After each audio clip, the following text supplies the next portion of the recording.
లోక్సభ ఎన్నికలకు ముందు air force మాజీ ఎయిర్ చీఫ్ మార్షల్ ఆర్కేఎస్ బౌదరియా బీజేపీలో చేరారు. మాజీ ఎయిర్ ఫోర్స్ చీఫ్ పార్టీ ప్రధాన కార్యదర్శి వినోద్ తావ్డే కేంద్ర మంత్రి అనురాగ్ ఠాకూర్ సమక్షంలో బీజేపీలో చేరారు. ఆర్కేఎస్ బౌదరియా ఎయిర్ ఫోర్స్ చీఫ్ పదవి నుండి సెప్టెంబర్ 2021లో పదవి విరమణ చేశారు.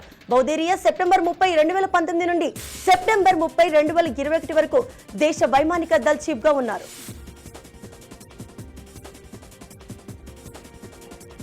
కర్ణాటక రాజకీయాల్లో కీలక పరిణామం చోటు చేసుకోబోతుంది. మైనాక్ కింగ్ గాలి జనార్దన్ రెడ్డి మళ్లీ బీజేపీలో చేరుతున్నారు.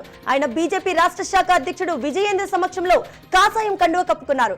నరేంద్ర మోదీ మళ్లీ ప్రధాని కావడం ఖాయమని గాలి జనార్దన్ రెడ్డి అన్నారు. 2022లో స్థాపించిన కళ్యాణ రాజ్యసభ ప్రగతి పక్ష పార్టీని బీజేపీలో విలీనం చేస్తున్నట్లు జనార్దన్ రెడ్డి ప్రకటించారు.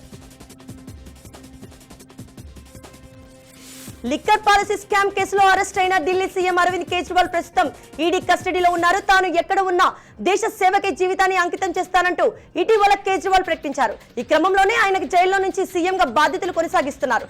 నీటి మంత్రిత్వ శాఖకు సంబంధించిన ఉత్తర్వులను జారీ చేస్తూ ఢిల్లీ మంత్రి అతీష్ షికి ఆ నోటు పంపారు. వీరప్పన్ కూతురు లోక్సభ ఎన్నికల్లో పోటీ సాయి అంటున్నారు.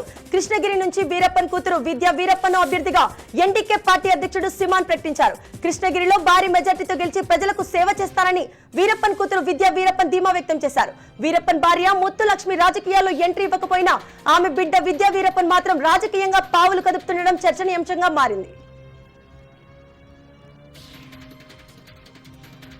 లోక్సభ ఎన్నికల ముందు సినీ నటుడు మక్కల్ నిధి మయ్యం చీఫ్ కమల్ హాసన్ ఈవీఎంల కీలక వ్యాఖ్యలు చేశారు. ఈవీఎంలను తప్పుపట్టడం సరికాదంటూ సెటర్లు వేశారు. కారులో వెళ్తున్నప్పుడు ప్రమాదం జరిగితే అది డ్రైవర్ తప్పు అవుతుంది, కానీ కార్ తప్పు ఎలా అవుతుందంటూ ప్రశ్నించారు.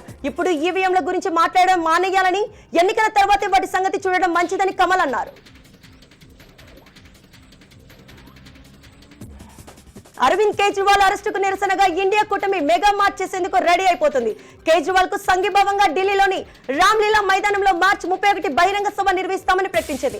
కేంద్ర ప్రభుత్వం చేస్తున్న చర్యలపై విపక్ష పార్టీలను కలిసి పోరాడుతున్నాయని స్పష్టం చేశారు.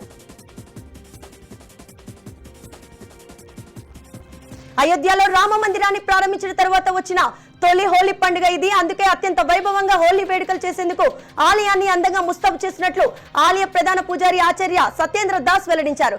రాముడి ప్రాణ ప్రతిష్ఠ జరిగినప్పటి నుంచి అయోధ్య భక్తులు తాకిడి పెరిగింది. అందరూ వచ్చి బాలరాముని దర్శించుకుంటున్నారు. ఆ భక్తుల రాకతో అయోధ్య సందడిగా మారిందని తెలిపారు.